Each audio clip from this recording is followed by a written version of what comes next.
Teresa here. So today I want to make a second part of the video I did last week where I talked about reprogramming your brain and about the habit of overeating.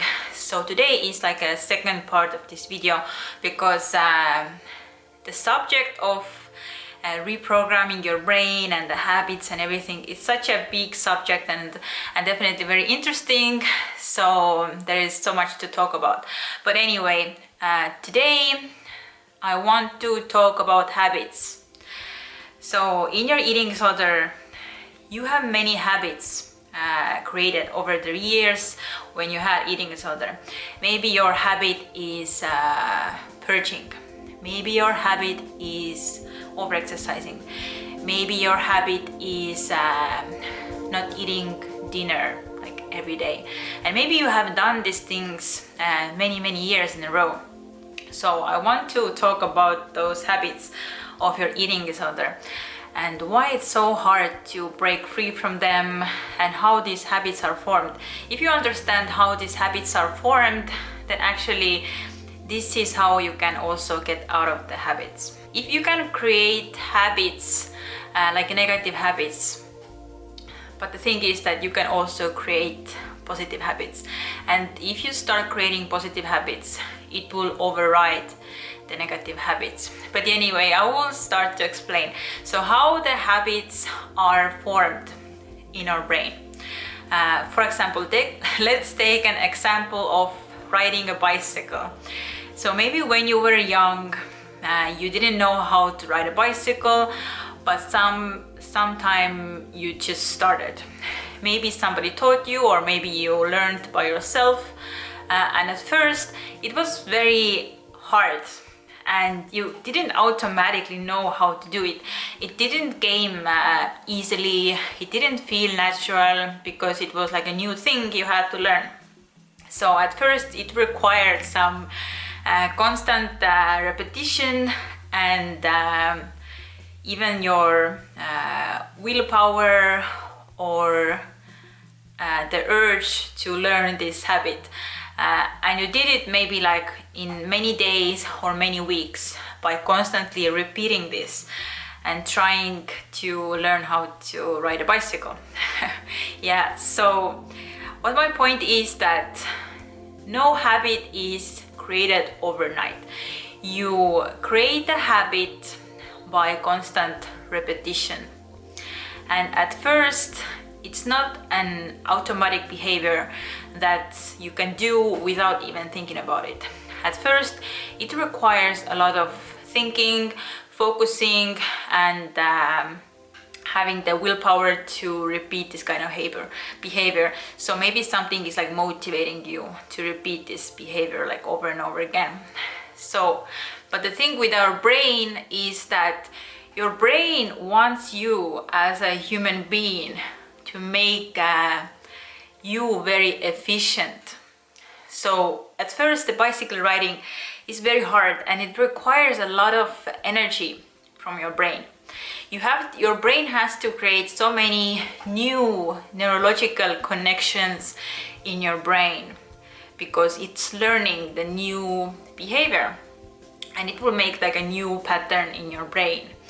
And at first it's not automatic, but as your brain loves to be very efficient, and once your brain sees that you are repeating one kind of behavior over and over again, maybe for days or weeks or months, and then what your brain sees that, okay, like she definitely wants to do these things and she's repeating it all the time, so let's make it very efficient and let's create it into a habit.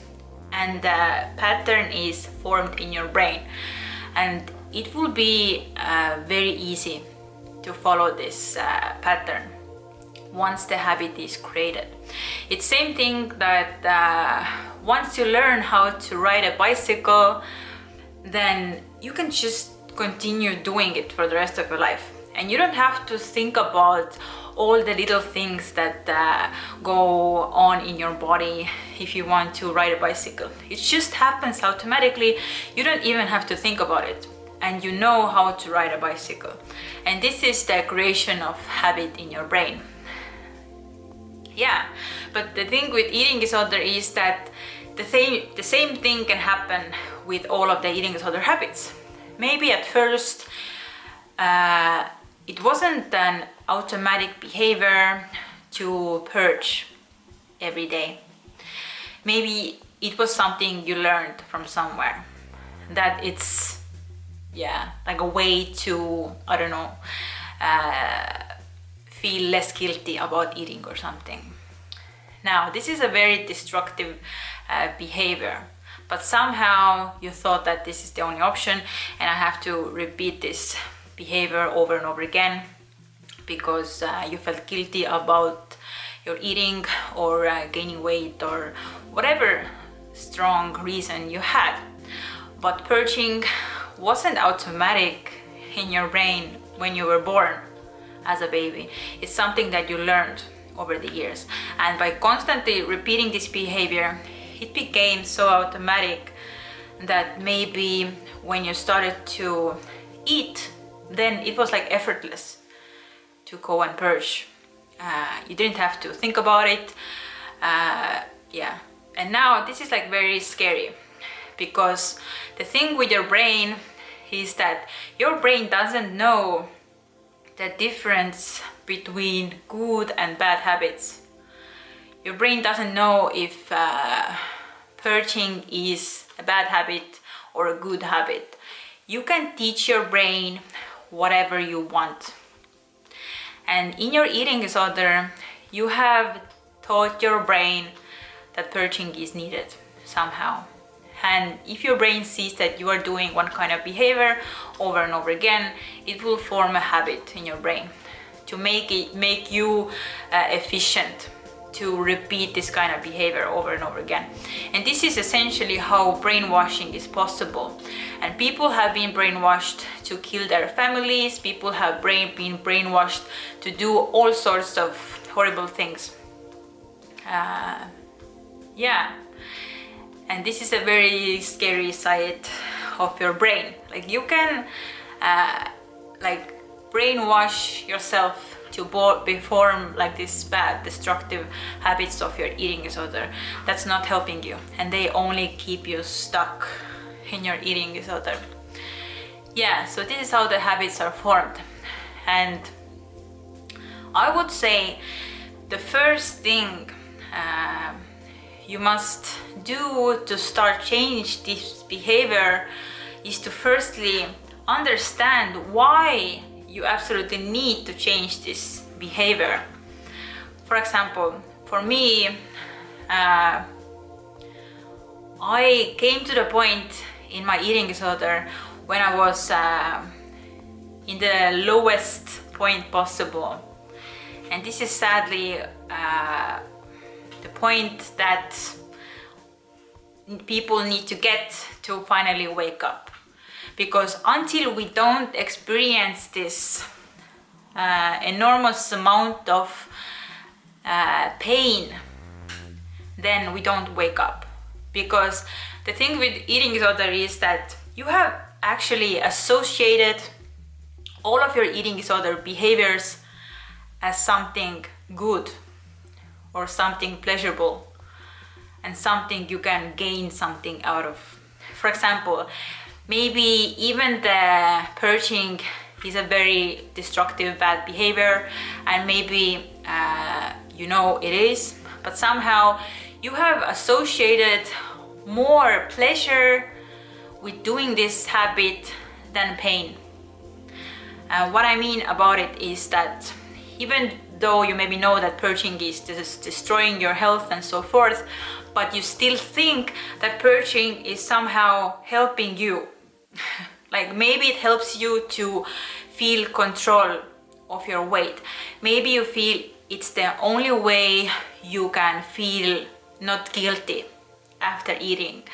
Maybe this is the only way you can allow yourself to eat as much as you want, but as long as you purge it out, it will all be okay. Even though you know like it's a very destructive habit and it's very unhealthy and only keeping you stuck. You still associate more pleasure to the act of purging. Yeah, so I really hope this makes sense, because like in my eating disorder, why I did all of this eating disorder behaviors was that I thought exercising is needed. Exercising is the only way to keep me on my weight, because I had this problem with bulimia and overeating, and I thought that avoiding the foods that I craved is the only option, because I was binging on the food whenever I allowed them. I thought I'm addicted to foods, so I associated so much kind of positive thing to my eating disorder behavior. But it wasn't until I had this lowest point possible, I finally woke up and saw that, oh my god, all of these behaviors are stopping me from recovery. And actually being in eating disorder is way worse than eating all the maybe junk foods and maybe stopping the exercise and purging. Staying in eating disorder is way worse place to be than all of the recovery things I had to go through, because at the end there will be a good result. But with eating disorder, there is no good result. There is no good ending to the eating disorder. But at least when I go through recovery, even though all of the symptoms and weight gain I might experience, still it's way better for me, and there will be a good ending result when I recover my normal hunger cues and I can get my normal eating back and so forth. So this point I started to associate more pain to my eating disorder and more pleasure with starting my recovery. And I came to the point when I was like, I must recover. I can't be like this anymore. I absolutely must recover. I wasn't in a point anymore when I was like, no, but maybe let's try to diet one more time. Maybe let's try purging one more time. Maybe let's try like this fasting just one more day. Like I wasn't in this kind of point anymore. I was like, I have done these things like so many times, 100 times, 1,000 times. And what has changed? Is anything what I have done so far helped me in some way? And I was like, no, I have done this behavior like 1,000 times and I'm still in the same place. So what is the insanity to think that something will change if I try it one last time? And I got to the point when I was like, no, I just can't I can't stay like this. I absolutely can't stay like this. And I have to recover. And even in my recovery, slowly, of course I had some relapses and stuff. It wasn't perfect, but what helped me in my recovery, I think, to not relapse was every time that I wanted to relapse, I wanted to restrict, I wanted to do something to make the weight go away or the calories or whatever go away and have a control. I reminded myself that, yeah, but if I stop eating and if I go back to dieting and exercising and purging, then Elisa, you know what's gonna happen. You know what's gonna happen based on your results. You have done 1,000 times this same behavior. You know that you will maybe maximum do it for a week.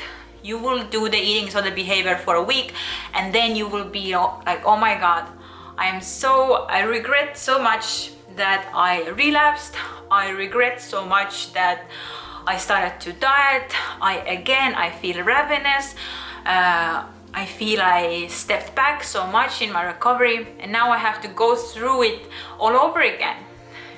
And I started to already know before relapsing that this is the point where I will get when I relapse. And also this is when I started to understand, so there is no point on relapsing, because I already know it will lead me to be back being miserable. So what is the point of going back to relapsing? There's absolutely no point. Even though I might gain weight right now, even though I might feel bloated, even though I might feel that I only want to eat junk foods, but what's the point of going back and relapsing? It will only escalate my hunger, it will only destroy my metabolism, it will only make me more obsessed with foods, and it will only make me go through the recovery all over again. It's not like I can get past recovery in some way. No, the only way through recovery is to go through it. You can't like skip any part of recovery. You have to go through recovery. You have to feel the uncomfortable feeling and being scared and not knowing what will happen tomorrow or what's gonna happen to your body or something. But you just have to keep going, because when you come to the point when you ask yourself, what's the other option? Like, if I don't eat now, if I go back to purging, if I go and exercise now for an hour, then what's gonna happen? I'll be back to being eating disordered and miserable. So there is no other option for me rather than to just keep going no matter what, because at least then I have a chance of a positive future. I have a chance to be fully recovered. I have a chance to be a normal eater one day. Recovery takes time. It's not easy. You will have ups and downs, but at least I have a chance to be normal one day. I have to try it. I have to give it maybe a few years and give it my full like energy and everything, and I have to try and see what happens. Because you can go back to your eating disorder like any day. After a few years, the recovery is not worth it to you, or you are like, no, this recovery is way worse than my eating disorder. Like, you can always go back to your eating disorder. It's never going anywhere. Like, if it makes you feel safer, whatever, you can go back to your eating disorder if you want.